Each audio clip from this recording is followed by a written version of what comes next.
mesdames, bonsoir. Bon, voilà, merci.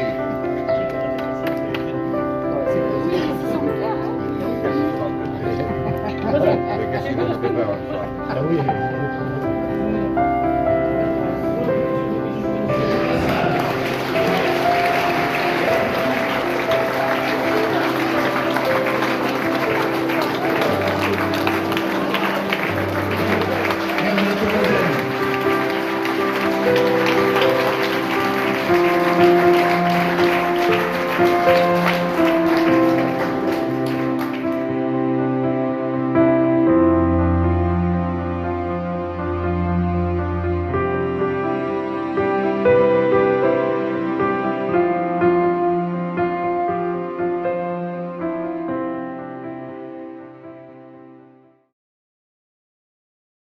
Jean Lassalle, bonsoir. Merci de nous accorder une interview aussi tard après une journée beaucoup remplie pour vous. Je voulais vous demander, vous êtes un des rares hommes politiques libres, entre guillemets,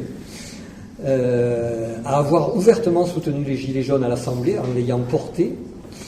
Je voulais vous demander quelle était la signification pour vous d'avoir enfilé le gilet jaune et comment ont réagi vos camarades, vos collègues du Parlement.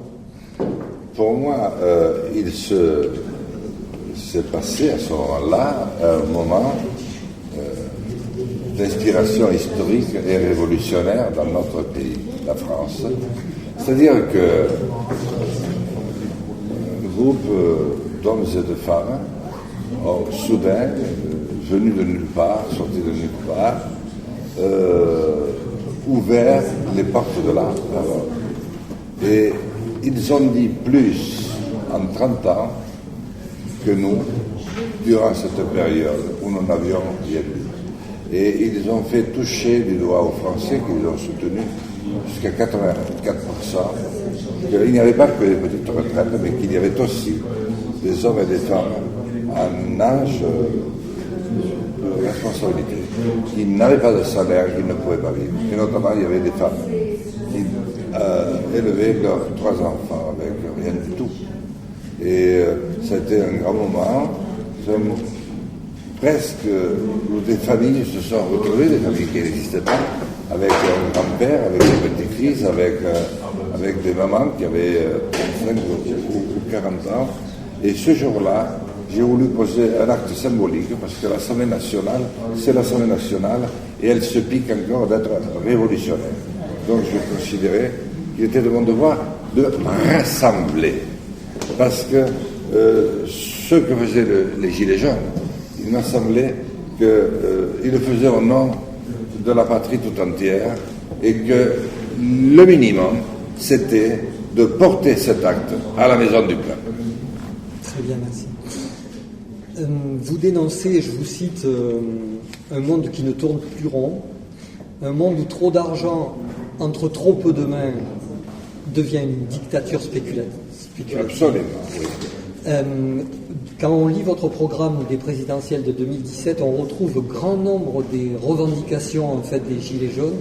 Comment peut-on expliquer qu'en touchant 80% de la population, dans les idées, on n'arrive pas à faire 2%, 3% aux élections présidentielles?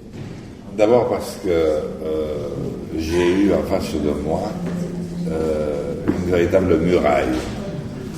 La muraille d'un pouvoir totalement dépassé par la situation, avec un monde politique qui est devenu un théâtre d'ombre, qui n'est plus en mesure d'assumer ses responsabilités, qui jure au mois de mai et qui se parjure au mois de juin, des très hauts fonctionnaires qui ne tiennent plus leur rôle au service du pays, mais qui sont éparpillés au service des puissants et des tenants du CAC 40 en France, de tous les intérêts étrangers. Et puis, la presse française qui représente un pays qui le premier s'est déclaré souverain, qui a écrit la Déclaration des droits de l'homme et du citoyen, à qui on a reconnu une dimension universaliste et qui appartient aujourd'hui au plus grand ponte du CAC 40. Donc, si vous voulez, ne pas s'étonner, une dixième, que l'information soit complètement tronquée, biaisée, et que ce soit un véritable bourrage de crème quotidien, quant à France Télévisions et France Inter. Et ça m'est très dur de le dire, parce que j'étais très fier d'eux, du service public qu'ils représentaient. C'est la Pravda et l'agence TASS réunis des soviétiques. Et c'est malheureux pour un pays comme ça. Donc je prie tout ça dans la guerre, avec mon franc-parler, avec ma connaissance du territoire. Je crois que je suis l'homme politique qui connaît aujourd'hui le mieux notre pays, parce que les actes que j'y ai posés m'ont permis de le découvrir, alors qu'aujourd'hui, les présidents élus ne connaissent pas, Sarkozy ne connaissait pas la France, il connaissait surtout Paris-Neuilly, Neuilly-Paris.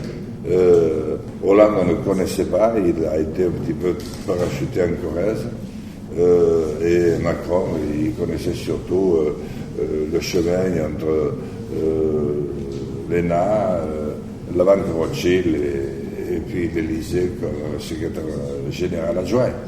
Donc la France, c'est un véritable kaléidoscope.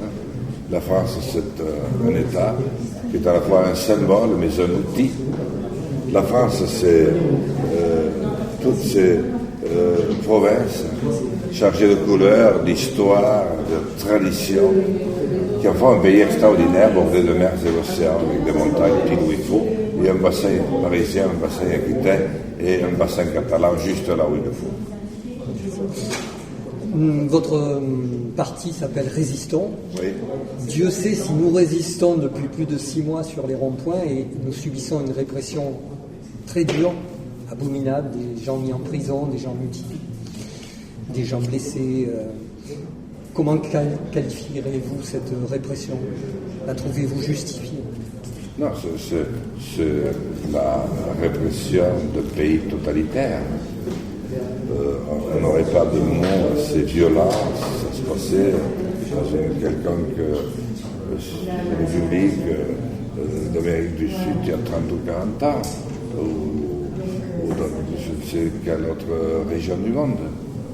Seulement, il suffit que nous décrétions que nous sommes des démocrates, que tout est démocratique chez nous, pour porter les plus sales coups à l'homme. Et d'ailleurs, nous n'avons plus de considération pour l'homme. Et la France est en train de sortir de la civilisation. La civilisation, c'est ce qui nous éloigne, qui nous élève au-dessus de l'animalité. L'animalité, c'est je t'écrase parce que je suis plus fort que toi. Nous retournons en plein dedans, et la France, qui a été un porte-drapeau, un flambeau de cette liberté d'expression, avec une langue hors du commun, et celle qui aujourd'hui est malheureusement avec le bonnet d'âne du retour à la force aveugle et répressive, ce qui explique ce qui vient d'arriver. On vous a cassé littéralement, parce qu'il fallait mettre un terme le plus tôt possible à votre mouvement, parce que votre mouvement était d'inspiration révolutionnaire et que les grandes familles financières, qui ne sont d'ailleurs même plus des familles, les grandes puissances ne le supportaient pas, et ils avaient peur. Une dernière question, après on vous tiendra pas plus longtemps. Que diriez-vous aux Gilets jaunes pour leur redonner espoir en l'avenir? Moi, je le dirais simplement ce que vous avez fait est considérable.